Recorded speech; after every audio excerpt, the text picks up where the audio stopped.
What's up? My name is Sara Dietschy. I am an alumni of the Creative Residency, and I'm here with my friend Temi, who is a new Creative Resident. Congratulations! Thank you so much.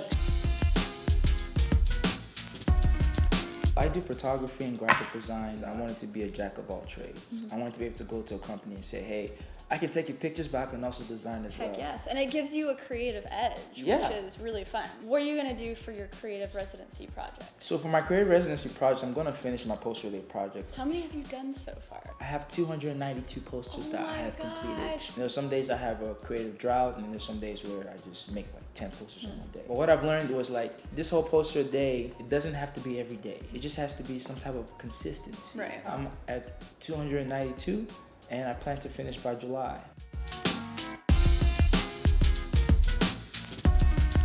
So after you finish the posters, what's next? I'm gonna start venturing into different things like fashion, sports. I love to make album covers, I don't know why. I just wanna push the limit and see how far I can get, like merging photography and design together. People always tell me like you can't do both, and I am excited to prove them wrong.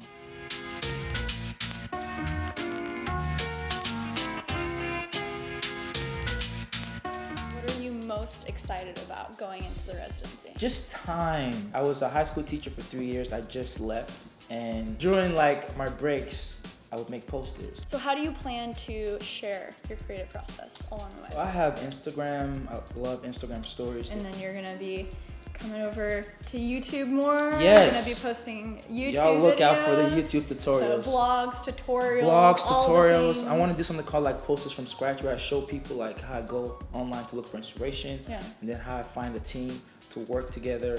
And then I go out to the studio and I take pictures, and then I come back into Photoshop and actually make posters from that.